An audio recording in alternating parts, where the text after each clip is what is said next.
Hey everybody, Christian from Treasure Town, and I just bought this pile of coins for about 800 bucks, maybe 900. I don't exactly remember. It was part of a larger batch, so I'm super pumped to unbox it. It looks like a mix of some US type over here, mixed coppers down there, and then some world silver on this front. So I'm pumped to open it up. Let's see what we got. Probably going to start with this US box. So, looks like there's some commemorative half dollars in there, some other type coins. I guess I'll just start with what looks like a batch of 3 cents, and I'm going to zoom in a little bit. So let's just go through and see what we've got.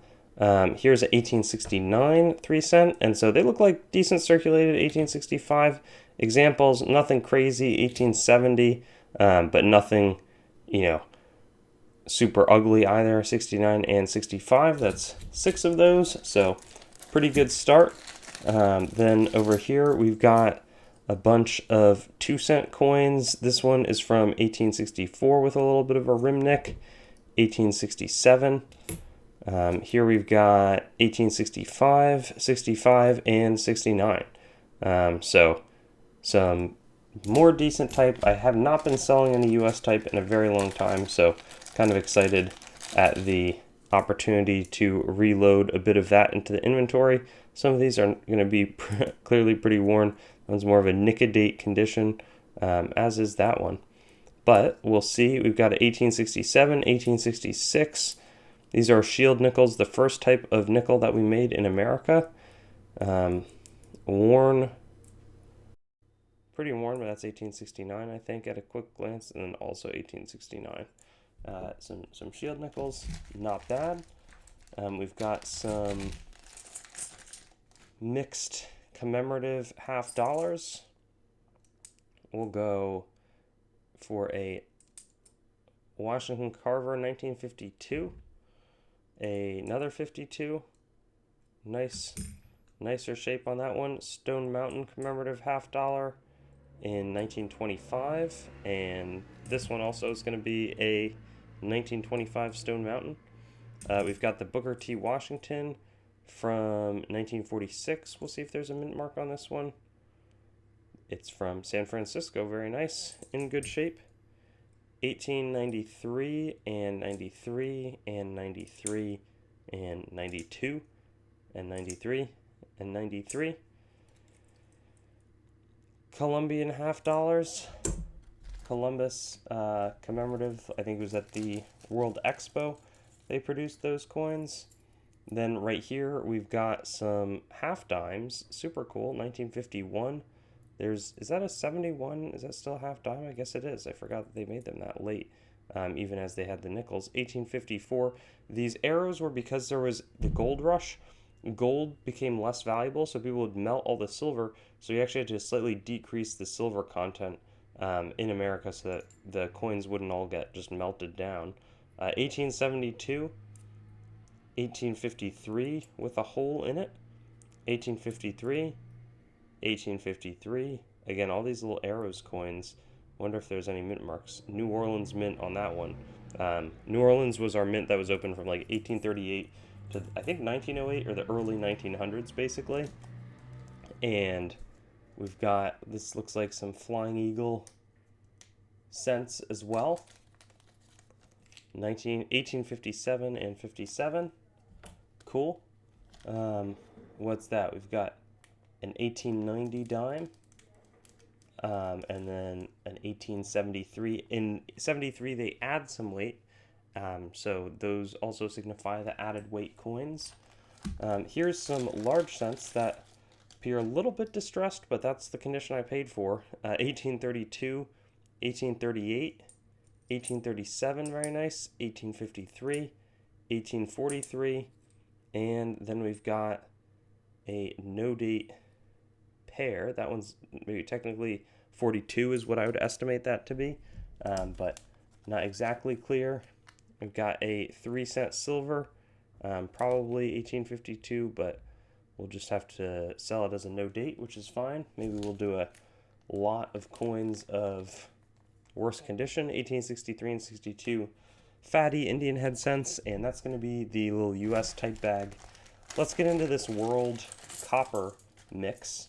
somewhere where I have some expertise, or maybe not. This one's going to be 1833. I think it's a quarter, like centavo or a cuartillo from Mexico, like regional Mexico.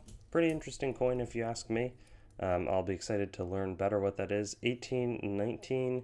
Is that like a Greek, maybe Ionian Islands, or it says Britannia, so I'm not exactly sure, but I think it might be Ionian Islands, Greece, with interesting line motif. There's a counter-stamped Nicholson something co. From maybe 1737 or so under King George II. Got another nicer condition, 1833 Cuartillo from Mexico. I think those are called Cuartillos, don't quote me on it. Wellington halfpenny token, probably from like, yeah, 1814. I was going to say the early, there's 2 rounds of like these copper tokens, the halfpennies from Britain. This is a Hibernia, maybe, is that an Irish coin? Would that make sense? 1723 Irish halfpenny or farthing, maybe underweight. And then a 1773 King George III halfpenny. Let's see, as we move on here, a 2 kopecks from 1812, chunky little copper coin from Russia. Another halfpenny, 17 something. No date on that one either. Kind of looks like 63 on that. And then we have a 1826, 1850 Canadian Bank of Upper Canada token, and a 1781, probably Irish. I mean, I think it's technically like a halfpenny, but this thing's so, little metal. It's probably one of the imitation types.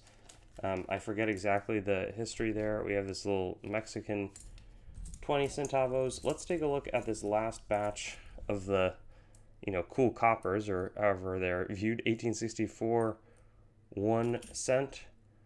1861 British, I think, farthing. The little Prussian Pfennig, and an 1816 Kreuzer from Austria.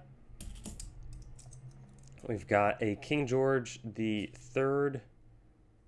Is that also 17 something? A 1781 Hibernia, like a halfpenny with the harp from Ireland.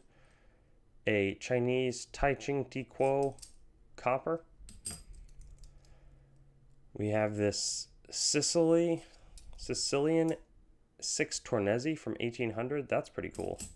1864 New Brunswick 1 cent. Got a King George 1770, I think 9, or maybe it's 1719. It might be 1719. I'll have to look into it. That third digit looks identical to both the 1 and the 7 in its weird way. 1852 halfpenny token. I dropped a Batavian 1820 half, I think it's a half cent, but that says 5 something.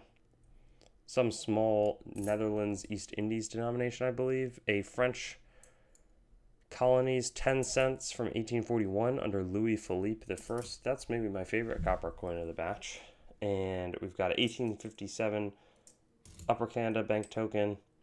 Got a Maria Portuguese 10 race from 1790 something. Here's a pretty cool overstamped Brazilian 1824. It's, I think, 20 race on the back. I don't know if it used to be like 40 or 10 race, but something like that. And then a 17, looks like 1700. I guess, yeah, William, that would be 1700. Fascinating. Earlier halfpenny as well. So that's all great. I think the last thing that we have here is a bunch of world silver separated out by silver content and purity. So I may go a little bit faster here. So a very nice 1923 crown is going to be a highlight there. But I don't want to be, for the sake of the video, I think it's more fun if I just go fast and highlight 2 shillings. Here's some earlier. The interesting thing with Britain is they are on a higher silver purity standard, but then they, after World War I, basically downgrade until 1945, at which point they basically go fully off, any silver. I think their last year, I want to say, is like 46 or 47, but I forget exactly the date. Here's 83.5, which a lot of countries actually used.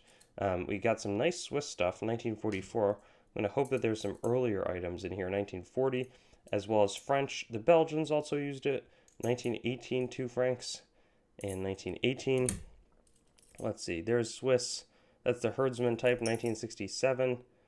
Whoa, 1 lira from 1867 from, I think that's the Vatican, but that is actually in pretty nice condition. So that's a nice find, and that's awesome. We got a little Haitian 10-cent coin from 1882. So very, very good 83.5% silver section, call it.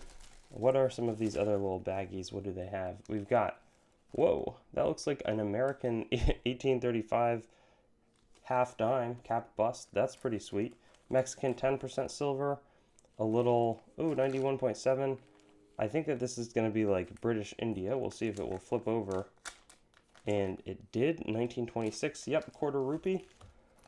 And then some French Indochinese, some of the French colonies had the 68% silver, 1937. And then that one is also going to be a Moroccan coin, 5 francs. Where's another little bag? Here's the 90% silver. Let's pour it out and we'll see exactly what we have here. Whoa, super cool. 1783, a little colonial Mexican coin. I think it's a 1 real. We've got a 1875 20 Pfennig. We have an 1876 50 Pfennig from Germany. We've got a 1910 Peruvian 5 decimos coin. We have a toned, it's pretty cool, 1935 5 Reichsmark of Hindenburg. We've got a 1953 Panamanian item and a 1937 Dominican item. We've got a few Netherlands coins. We've got a little Prussian 1852 Friedrich Wilhelm IV. I think it's like lower percentage silver. Yeah, 52.1%. I've seen that before. A tiny little Kwangtung province 1 mace, I think it is. Is it a 1 mace coin? No, it's 7.2 kandarines, so it's like a half 1 mace, 44 kandarines, or 4.4. Got a Portuguese item, and then a few, looks like maybe a Japanese, and is it the Danish commemorative type? Gonna be the Danish commemorative type, yes. A 50 sen from the Meiji, so that's like probably any time before 1907 is that type, I think. And then a Queen Victoria, Hong Kong. You know, interesting how there's that history of British rule as well in Hong Kong and some parts of Asia. 1897 1 peso of the Dominican Republic right there. We've got this restriked taler from 1780. We've got a very cool 1797, I think, earlier shilling Hamburg Courant. I think it's some kind of an early shilling, 37.5% silver. We've got a bunch of, there's 72%. We got some Mexican and Netherlands East Indies coins, which are really, you know, can often be very solid. Let's pour out this bag of 92.5 because there can be some good stuff in here. Like I already see this South African 1897. The other side isn't as nice, but I think very cool coin. 1872 Canadian 25 cents is really decent too. We got some Australian stuff earlier, you know, sterling standard 6 pence 1905 25 cents from Canada. That's all a really nice mix of stuff. I'm going to also look, what is that? Maybe it's 6 shillings. Yep, also South African Republic. That's a really nice mix. Here we have another Australian coin also from World War I, 1914. Not too long into Australia being a country, but got a lot of silver coins here, which I'm super excited about. And will be fun to offer. And then the last part of this video is going to be 75% silver. That's a fascinating Luxembourg 10 marks, and then some nice Philippines, US Philippines silver. So that's going to close it out, everybody. I think I did pretty solid. I don't think home run for the amount of money that I paid, but also pretty decent. So yeah, thanks for watching, and keep updated. Let me know if there was anything that stood out to you, your favorite coin from the batch, or whatever. Oops. And I will see you guys soon. Thanks for watching the video. Make sure to head on over to treasuretown.com and sign up for our email list to stay up to date on everything that's happening, whether it's auction updates, exciting new inventory drops, coin collecting news, or general informational resources. Hope you enjoyed the video, and I'll see you on another one.